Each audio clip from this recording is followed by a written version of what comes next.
Not too long ago, ER made a Fury Road video. I found it entertaining, but I have some disagreements. Since the video is organized chronologically, I will occasionally go off topic to discuss things in the film that ER didn't mention. I will respond to most of ER's statements, but some of it will be skipped for the sake of time or if I have nothing to add. Let me preface this review by saying that I haven't seen the other films in the franchise. No worries. I've seen the originals, but it's been so long that I may as well not have. So I will also be discussing Fury Road as if it were a standalone. From what I remember, Mad Max 2 has almost nothing to do with the first, and 3 departs into the strange and mystical. The Mad Max setting is retarded. Agreed. Just like Waterworld, the biggest problem with the setting is insane. The ocean's dried up. How? Don't know. What's entertaining about this is how they treat it in the game. They try to explain food supplies, oil supplies, how tires are made, how the factions work, all the parts of the world that relate to daily life. But all you get for where the oceans went are newspaper snippets of people saying that they have no idea. To make matters worse, this narration doesn't tell us anything that the visuals don't already.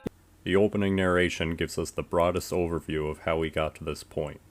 Wars over oil, wars over water, nuclear war, the degradation of language over time, referring to radiation sickness as become half-life.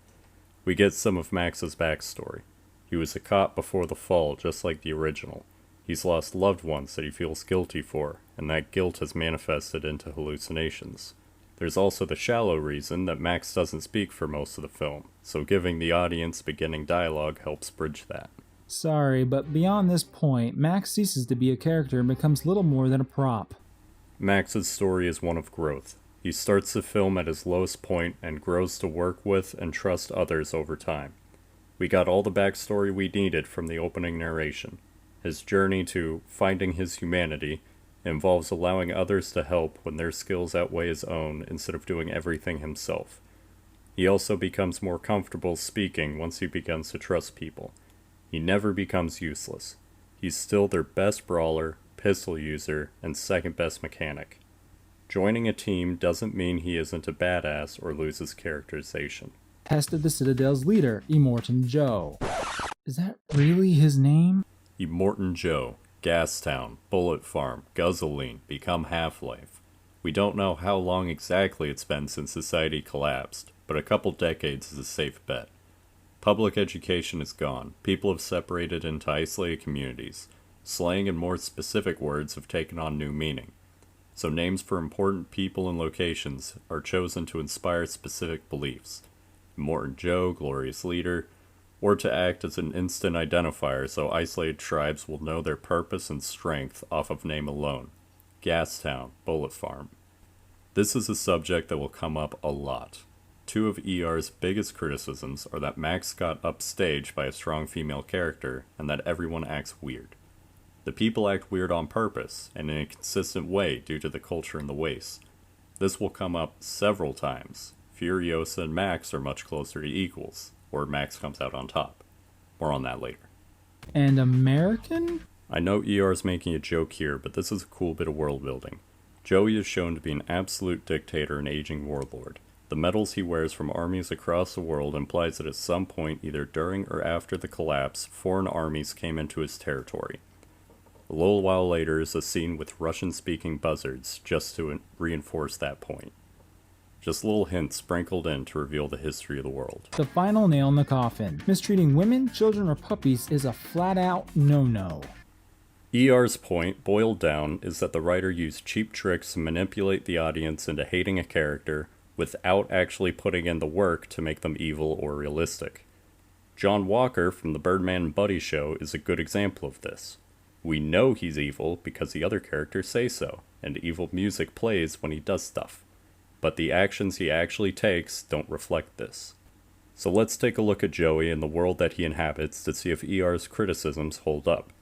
Post-apocalyptic. Resources are scarce. Wars are fought for resources, and scavengers fight for what's left. We know that Joey is, or was, a warlord. He's conquered his enemies, created a fortress, allied himself with 2 other powerful factions that have their own war parties and valuable resources. Joey keeps his control through indoctrination of his troops and strict control of the water. He's made himself into a greater-than-life figure. His name, his cult of the V8, his medical equipment designed as armor. The water rationing Joey uses on the populace is a tactic we see working for dictators in our modern world. Best Korea is starving, but part of that is intentional withholding of food. If the citizenry are barely holding on, they can't have the energy to think too deeply on subjects like, is glorious leader lying to me? They just know that if they show their loyalty, then they can eat again. Look how Joey distributes the water. Massive open-air pipes dumping water on a dry desert floor. There is so much waste involved in this process that the only reasonable explanation is that it's done this way for the pure spectacle. This is a show of power and a method of control. I was going to save this for later, but let's discuss the wives. So what do we know about them? They are well-fed, comfortable, and showered with gifts. So that's it, right? Hot damn, if I had a uterus, I'd be living it up in that bedazzled crib with my legs wide open 24/7, rather than mucking about in the dirt, wondering if I'll ever taste water again. Okay, no, that's not it. ER's assumption is that these women were just standard peasants, and if that were the case, I'd be tempted to agree with him. But let's break it down. 5 wives, slightly different accents, different skills, different styles of speaking. They have different personalities, but that doesn't much matter for this discussion. While they're all a little different, there are 2 big outliers, the Dag and Toast. The Dag has the most unique dialogue. He's a crazy smeg who eats schlanger. I'm sorry, what? She uses slang that no one else does. She uses existing words for context that they really don't belong. Her cadence is off. She prays when no one else does, and she sounds kind of like a mystic. Toast is the only one of the wives that has any knowledge of firearms. So what does this mean? Well, if the wives were just peasants, then shouldn't they all be more similar? Communities have become isolated since the fall, and isolated communities grow a common identity and speech patterns. How would one of the wives learn about guns when the rest are clueless? So I think it's pretty clear that Joey didn't pick them all up from the stock in his front yard, so that means he went out for them. We're shown 4 independent factions in this movie alone, and we know from Furiosa and her green place that other water sources do exist. The average quality of life in outside settlements very well could be better than what we're shown in Joey's front yard. Now, this part is just a theory, but I think the wives are a mix of traded slaves and war trophies. Think about it. Warlord Joe has a couple deformed kids with Miss Giddy and wants an heir. He goes out doing warlord things and subjugates a community. To ensure that community doesn't retaliate, he takes hostages. The boys get indoctrinated into war pups, and he takes the most healthy girl as a bride. In a wasteland society, who would be the healthiest? Probably the kid of whoever's in charge. They were the most protected, and they get first dibs in food and water. Mini conclusion for Joey and the wives. Joey is comically evil, but it all makes sense in the world for a violent man that rules through fear and an image. The wives are justified in their desire to leave because they know there's a better place out there for them to leave to. How did they get out? Fields Road never says. True, but that would have been a different movie, with a much bigger Furiosa focus. Since this movie takes place after the wives were already moved to the war rig, all we need is reasonable expectation that Furiosa could have pulled off the rescue. So, shortest, concrete answer first. Furiosa had years to become trusted, gain rank, plan, and rehearse. That's enough for the movie setup. Theory time. This is flimsy conjecture, not a real argument. I just find this fun. It all hinges on the chastity belts. I know, but hear me out. So the wives wear chastity belts despite being in a locked fuck hut. It could be a fetish thing, I suppose, or it could be pragmatic. The existence of docking deniers implies that there are men out there who aren't Joey that have access to the wives. My theory is this. While the vault is locked, the wives may or may not be required to wear the leather undies. But if a trusted member escorts them out of the vault for whatever reason, they are required to wear the access restrictors. So Furiosa acted confident and intimidating enough in a low traffic area and a low traffic time, she could pull it off. Like it would be impossibly frighteningly stupid to run from a bomb-ass library to a fairy tale. I'm going to assume that ER just misunderstood or misspoke here. Fairy tale, myth, rumor means the story came from secondhand accounts, theories, or is just made up. The difference is that this was a first-hand account from a relatively stable source. Furiosa didn't just hear about it, she lived there. It was real. She couldn't have known of the calamity that poisoned the Green Place, and if that unforeseen calamity hadn't occurred, then her plan would have succeeded. I know the funny words they use aren't to your liking, so try replacing Green Place with Oasis, if that's more palatable. What was their plan to deal with the escorts? I might actually agree with ER on this one. It's possible that intentionally driving into enemy territory was an attempt to get the escorts killed while the heavily armored war rig makes a run for it. Risky, but I do see the logic in it. What's less excusable is how she intended on removing her warboy crew. I highly doubt that she was able to predict the storm, although we really aren't given enough information one way or the other to be sure. All the small arms seem to be stashed within the cab, which would give her and the wives a major advantage. But if that was the plan, then why would Toast be the only one capable of helping? Wouldn't Furiosa train the rest? Leaving the Citadel undefended. This is the biggest problem in the movie. There are arguments for and against it. Let's talk about it. In defense, Joey's just dumb. He's a sickly old man that's desperate for a healthy heir to continue his reign. He views his wives and children as property, and their escape is a public attack on the perception of his power. His image as a greater-than-life figure is his primary method of control, and that image has been tarnished. He has the motivation to start wars over this.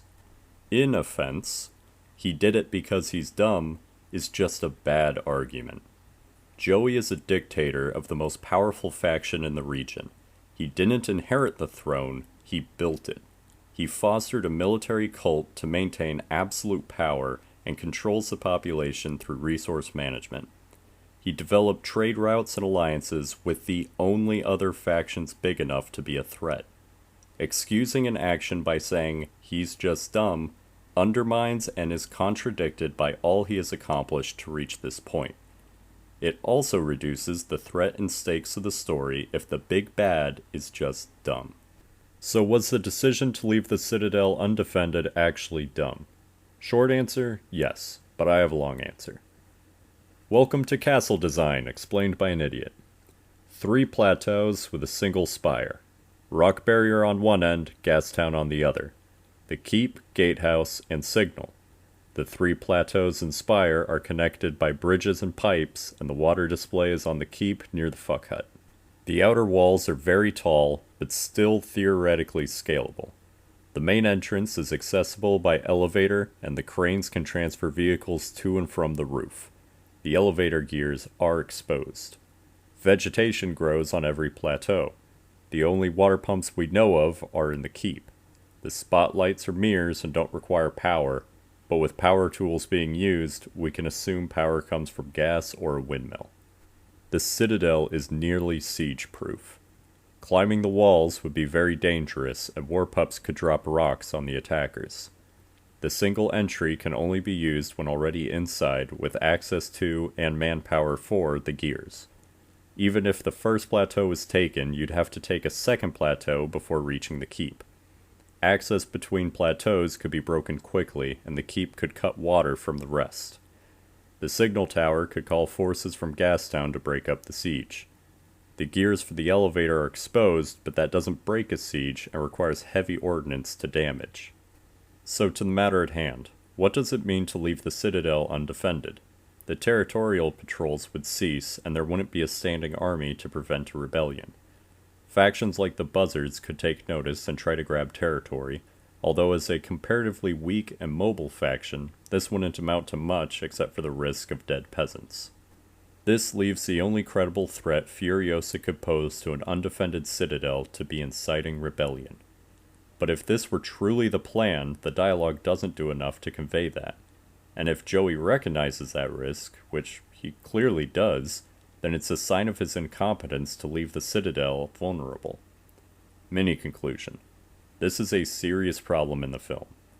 Either the plan was dumb, and the only way it worked was because it failed in just the right way that Joey's corpse was in their possession, or Joey was an idiot to let this happen.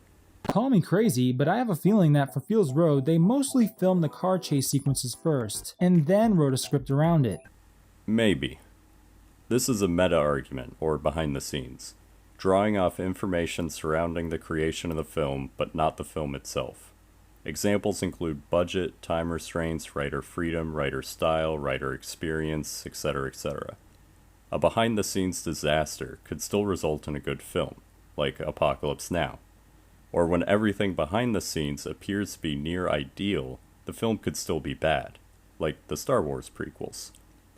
Meta discussions can be a lot of fun, and they have value when trying to pin down the why a film was good or bad, or why aspects of the film are the way they are. To actually respond to ER's statement, the whole film was storyboarded 13 years before filming. Typical storyboards are action-heavy with little to no dialogue, and the director did say that there was no script, although recently that's been called into question. So while I'm not convinced of ER's theory, it is possible. Max is now the vehicle with which to tell the story, but he's no longer the one driving the story. He is now literally just along for the ride. Based off my fleeting memories and vague dreams of the first 3 movies, they all shared a simple structure. Max gets pulled into something he wants nothing to do with. He gets an opportunity to leave, but chooses to stay and help.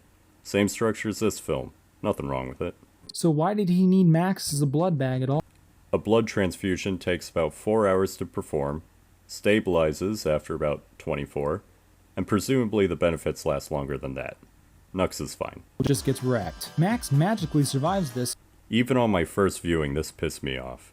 Max was in a high-speed collision, outside a vehicle, with a chain on his head, in a sandstorm. It is theoretically possible that Max survived this, but the odds are so low that it kills any stakes against Max's life. Now, anytime there's a threat to Max, we know it doesn't fucking matter, because he already survived a broke-neck ragdoll, so everything else becomes trivial. At the very least, he didn't just walk it off. Actions still do have consequences, I suppose, even if diminished. Max was knocked out for a while, and when he woke, was unwell. There's also a cast of characters that lack plot armor for the stakes to work on. Still, second worst part of the movie. The plot armor was so egregious and fairly early on in the film.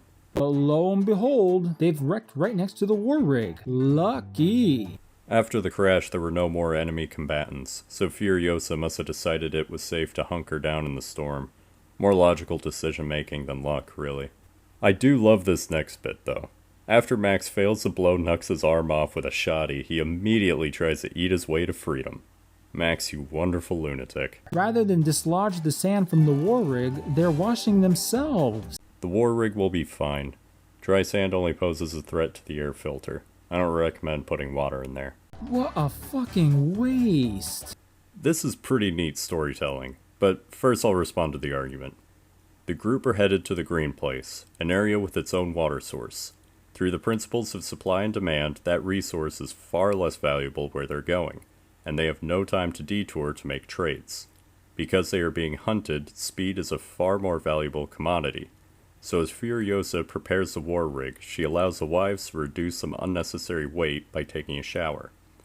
What makes this neat is that at this point in the story, we have the same information that Max does, so we are just as befuddled by this as he is. Now this is easily my favorite scene in Fields Road. Oh, I am so glad you said that, ER. This is also my favorite part. How it starts with Max walking up, carrying a body on his left arm with a car door hung around him, gun in his right hand, and as Furiosa's banging the air filter that turns into the music, as he turns the corner, he pauses just for the sounds in his head to spike up, so he shakes it off and goes in.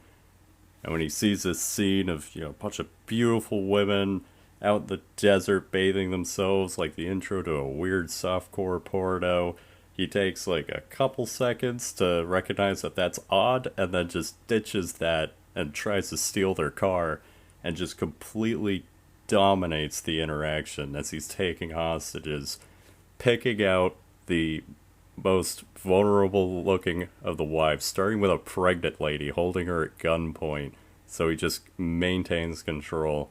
And in the background, Furiosa's there. She's like not scared at all. She's calculating. She recognizes him from being the blood bag, recognizes that he's not altogether there, that he's very dangerous, that he's desperate, and that he has no love for Morton Joe. And then once Mad Max is a little bit distracted, Furiosa comes in, takes advantage of it. She starts winning the interaction right away, and once she realizes the shotgun was empty, Max comes in, snapped out of it, and just the sound effects as it comes in, and he gets angry, and then the whole fight scene is just brutal. It's like watching two animals go.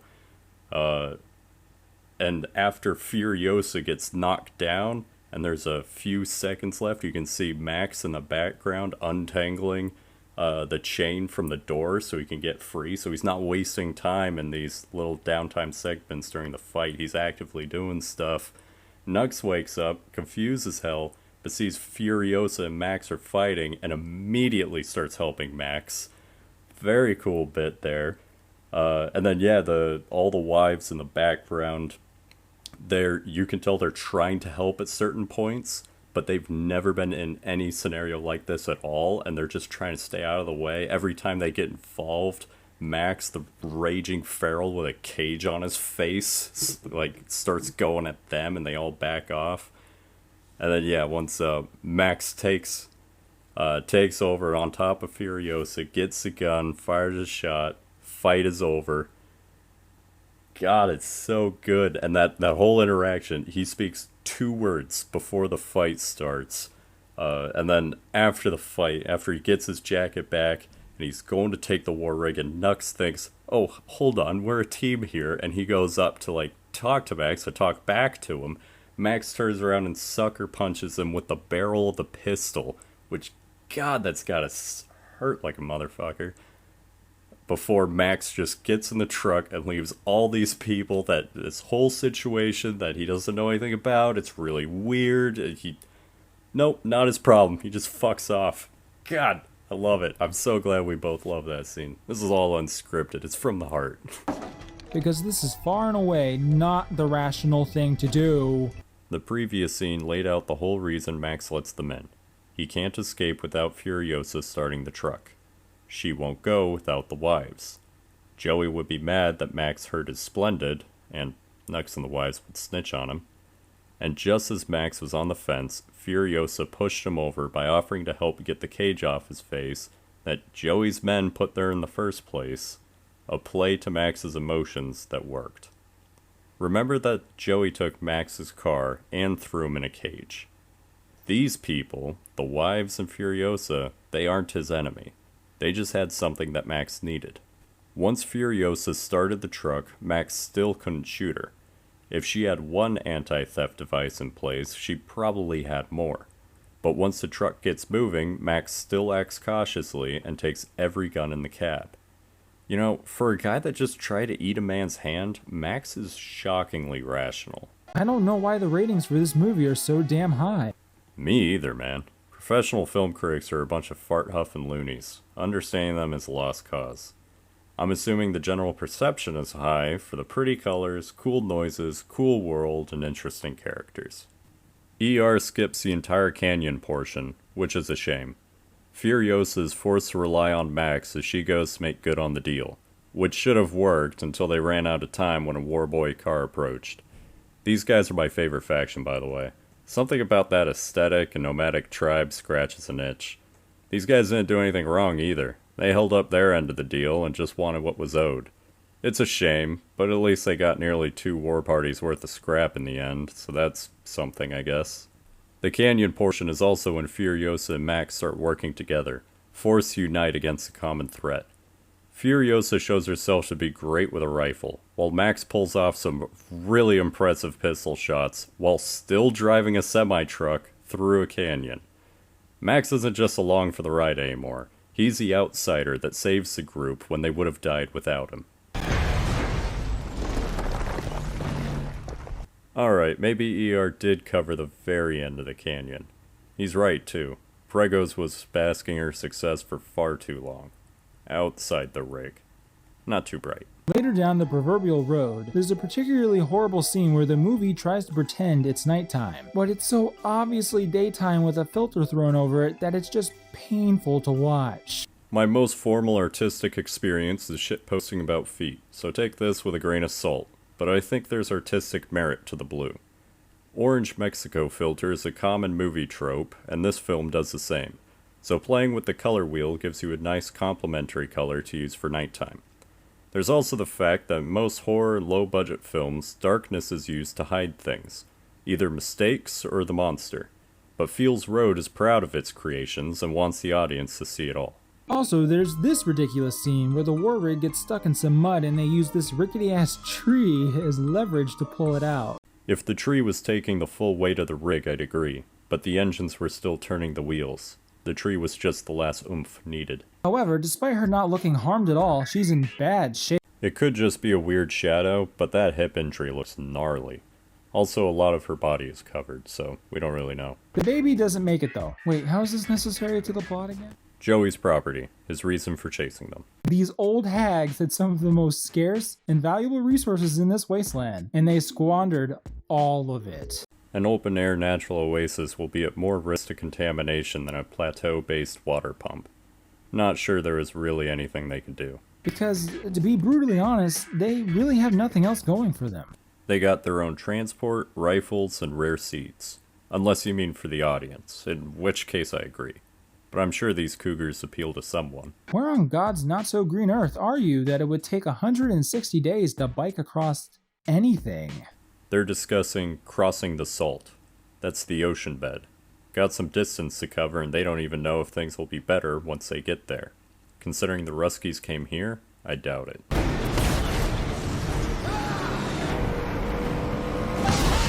Joey has his gun, the distinguished anthropophagist has his gun, Granny's got their muzzleloaders, Nux has Max's gun, the bullet farmer had many guns, and the war rig had a stash Furiosa probably spent years building.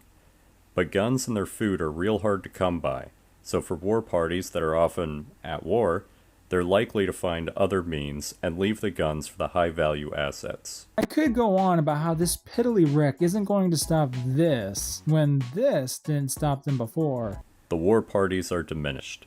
2 massive wrecks are now blocking a narrow pass that's collapsing, and that's assuming no more cars rear-ended them into a pileup, which they would. The rocks, while there are a lot of them, could be moved one at a time, but those 2 massive vehicles are essentially one piece each that's much more awkward to move around a narrow pass. Add on to all of that, the nomads that are now desperate for a win. And everybody up top just accepts it. That's the problem with ruling through fear and image. Joey had people believing he was immortal, and too scared of his war boys to speak out. Once Joey's corpse was revealed with his army nowhere to be seen, it must have shook them to their core.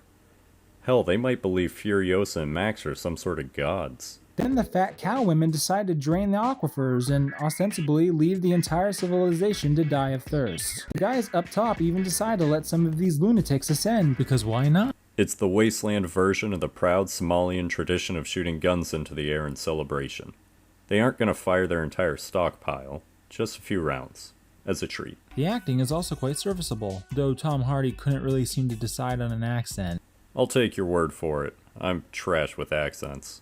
Though not speaking for a while could have done some funk to his voice until he got used to it again. War Boys may be the only character with an arc in the whole film. The wives don't have much of an arc, I'll give you that.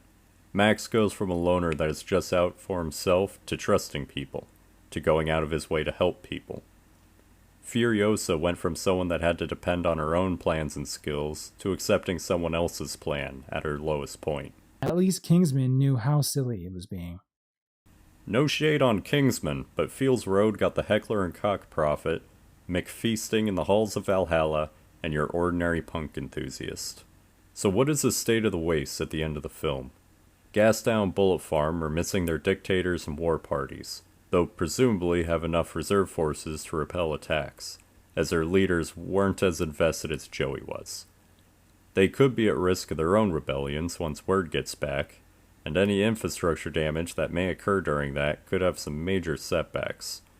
They will want to immediately negotiate trade deals with the Citadel to get their water, likely supplying their own tankers until the Citadel can get a replacement war rig up.